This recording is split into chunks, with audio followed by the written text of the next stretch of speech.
आज का प्रसंग है करण सापेक्ष साधन।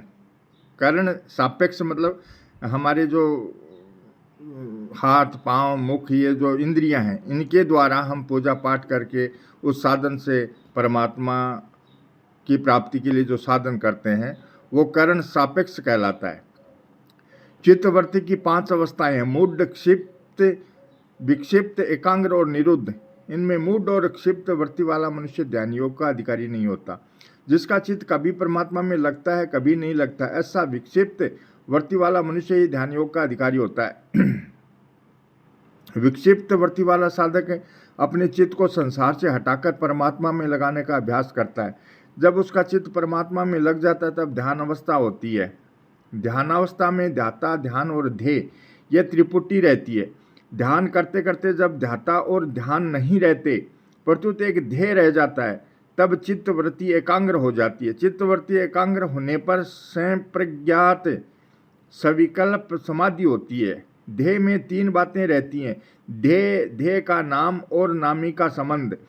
संप्रज्ञात समाधि का दीर्घ काल तक अभ्यास करने पर जब नाम की स्मृति न रहकर केवल नामी रह जाता है तब चित्तवृत्ति निरुद्ध हो जाती है। चित्तवृत्ति निरुद्ध होने पर असंप्रज्ञात निर्विकल्प समाधि होती है। असंप्रज्ञात समाधि 2 तरह की होती है, सबीज और निर्बीज। जब संसार की सूक्ष्म वासना रहती है तब सबीज समाधि होती है। सबीज समाधि में मैंपन के साथ संबंध रहता है। मैंपन के संबंध से 2 अवस्थाएं होती हैं, समाधि और व्युत्थान। सूक्ष्म वासना के कारण इस सबीज समाधि में अनेक प्रकार की सिद्धियां प्रकट हो जाती हैं। ये सिद्धियां सांसारिक दृष्टि से तो ऐश्वर्य है पर परमात्म तत्व की प्राप्ति में विघ्न है। जब योगी इन सिद्धियों में न फंसकर इनसे उपराम वासना रहित हो जाता है तब निर्बीज समाधि होती है। निर्बीज समाधि में अहम से कारण शरीर से सर्वथा संबंध विच्छेद हो जाता है और योगी अपने सहज स्वरूप में स्थित हो जाता है, जिससे फिर कभी व्युत्थान नहीं होता। इसको सहज समाधि, सहज अवस्था अथवा गुणातीत अवस्था भी कहते हैं। यद्यपि करण सापेक्ष साधन में कर्ण क्रिया की प्रधानता रहती है तथापि साधक का लक्ष्य परमात्म तत्व की प्राप्ति होने से परिणाम में उसका कर्ण से सर्वथा संबंध विच्छेद हो जाता है और उसको परमात्मा तत्व का अनुभव हो जाता है। करण निरपेक्ष साधन। करण निरपेक्ष साधन गीता की एक विलक्षण देन है जिसमें मनुष्य मात्र का अधिकार है। इस साधन में सत्य असत के विवेक की प्रधानता है। विवेक अनादि और स्वतः सिद्ध है। यह बुद्धि में प्रकाशित होता है पर बुद्धि का गुण नहीं है। यद्यपि सत्य असत का विवेक सभी साधनों में रहता है तथापि कर्ण निरपेक्ष साधन में साधक आरंभ से ही विवेक को महत्व देता है, जिससे यह विवेक खुद उसका मार्गदर्शन हो जाता है। विवेक को महत्व देने से उसमें जड़ की दास्ता अर्थात क्रिया और पदार्थ का आश्रय नहीं रहता, प्रत्युत उसकी निरपेक्षता रहती है। जड़ के आश्रय से तत्व की प्राप्ति अथवा बोध नहीं होता, प्रत्युत संसार का कार्य होता है। जड़ का आश्रय सर्वथा मिटने पर जड़ की स्वतंत्र सत्ता नहीं रहती और जड़ की स्वतंत्र सत्ता न रहने पर विवेक ही तत्व बोध में परिणित हो जाता है। इस प्रकार कर्ण निरपेक्ष साधन में विवेक मुख्य है। सत असत का विवेक। गीता के उपदेश का आरंभ विवेक से ही हुआ है। जैसे एक शरीर है और एक शरीरी। शरीर वाला है, शरीर प्रकृति का अंश और शरीरी परमात्मा का अंश है। शरीर और शरीरी दोनों ही अशोच्य हैं। मतलब है कि क्रिया के बिना विवेक चिन्मय तत्व ज्ञान है।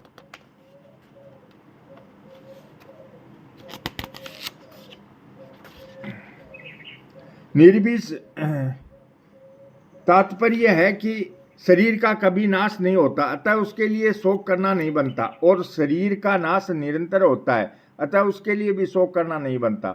शरीर शरीरी की इस भिन्नता को जानने वाले विवेकी पुरुष किसी भी मृत अथवा जीवित प्राणी के लिए कभी शोक चिंता नहीं करते।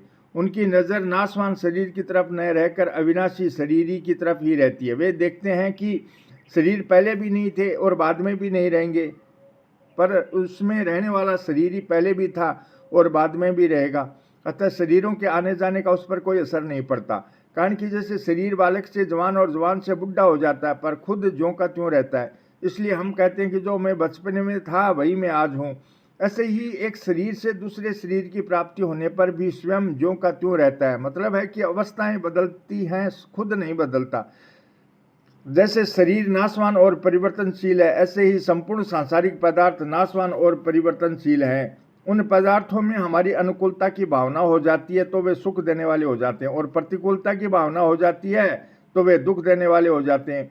शरीर आदि संपूर्ण प्राकृत पदार्थ आने जाने वाले, उत्पन्न और नष्ट होने वाले हैं।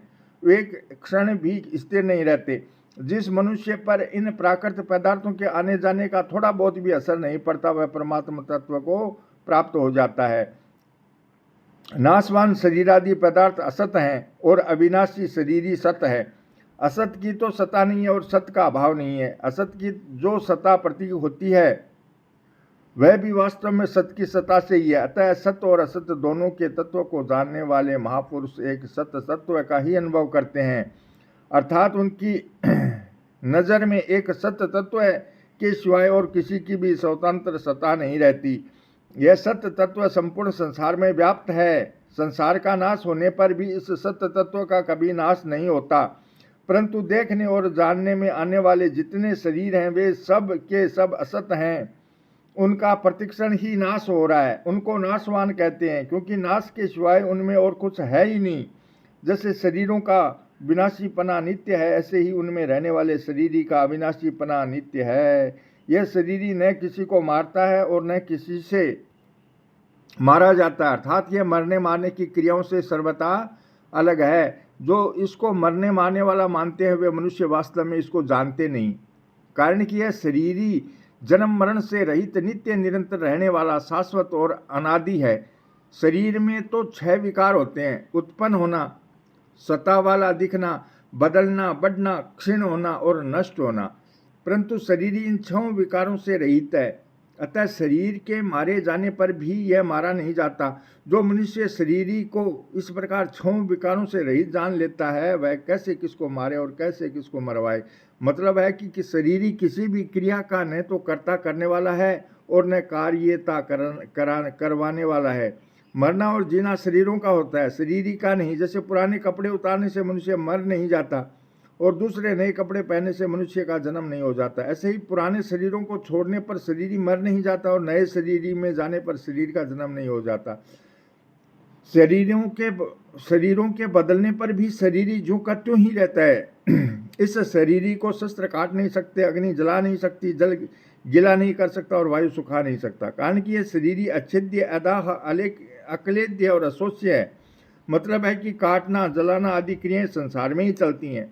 शरीरी पर इन क्रियाओं का थोड़ा बहुत भी असर नहीं पड़ता। यह शरीरी सब काल में है और सब वस्तुओं में है। इसमें आने जाने की और हिलने की क्रिया नहीं है। देश, काल, क्रिया, वस्तु, व्यक्ति, परिस्थिति, घटना आदि तो नहीं रहते, पर शरीर ही रहता है। यह शरीर स्थूल, सूक्ष्म और कारण तीनों शरीरों से अतीत है। ये शरीर तो नहीं रहते, पर शरीर ही रहता है। शरीर पहले भी नहीं था, पीछे भी नहीं रहेगा, तथा बीच में भी इसका प्रतिक्षण, उत्पत्ति और विनाश हो रहा है। यह नित्य जात और नित्य मृत है। कारण कि यह प्रतिक्षण पहली अवस्था को छोड़कर दूसरी अवस्था को धारण करता रहता है। पहली अवस्था को छोड़ना मरना हुआ और दूसरी अवस्था को धारण करना जन्मना हुआ। इस प्रकार नित्य जात और नित्य मृत होने के कारण वास्तव में इस शरीर की स्थिति है ही नहीं। उत्पत्ति विनाश की परंपरा को ही स्थिति कह देते। इसलिए जो पैदा हुआ है उसकी मृत्यु अवश्य होगी, इसका कोई परिहार निवारण नहीं कर सकता। शरीर पहले भी अव्यक्त था और बाद में भी अव्यक्त हो जाएगा, केवल बीच में ही व्यक्त दिखता है। परंतु शरीरी व्यक्त अव्यक्त भाव से रहित वास्तव में शब्दों के द्वारा इस शरीरी का वर्णन नहीं हो सकता। जैसे सांसारिक वस्तुएं देखने, कहने, सुनने और जानने में आती हैं, ऐसे यह शरीरी देखने, कहने, सुनने और जानने में नहीं आता।